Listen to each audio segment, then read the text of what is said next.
যখন মেরাজে যাচ্ছিলেন দেখলেন কালো কালো কি যেন উপরে উঠতেছে।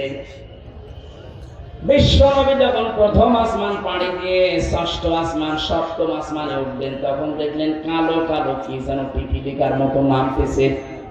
জিজ্ঞাসা করলেন, ইয়া আখি জিবরাইল, হে ভাই জিবরাইল, আমার সফর সঙ্গী আপনি, এই যে কালো কালো কি ওঠে, আরে পিপিলিকার মতো কি এগুলো নামে?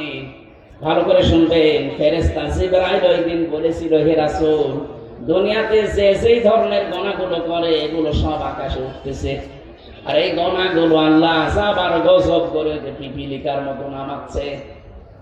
পৃথিবীতে আমরা যে যেই ধরনের গুনাহ করব এটা কিন্তু আবার রিটার্ন আসবে। কথা বুঝতেছে? তাহলে এমন আজকে এমন শিক্ষা নিয়ে যাব যেন অন্তত এগুলো আর না উঠে, এটা বন্ধ হয়ে যায়।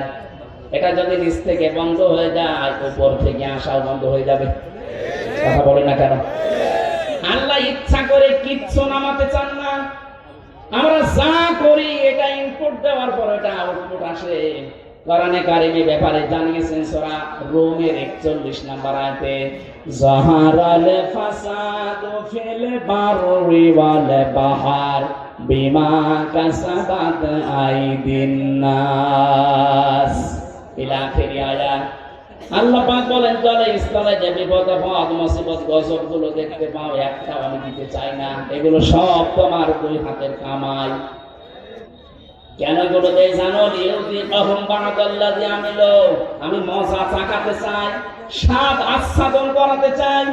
তোমরা যে অপরাধ গুলো করো, আমল করো, কাজ করো, এই কাজের কিছু প্রতিদান আমি দুনিয়ায় পাঠাই। আল্লাহ জীবন আশা করি তোমরা ফিরে আসবে। কিন্তু আমার আল্লাহর আফসোস, ফিরে তো আসো না, তোমাদের বৃদ্ধি আরো বাড়ে।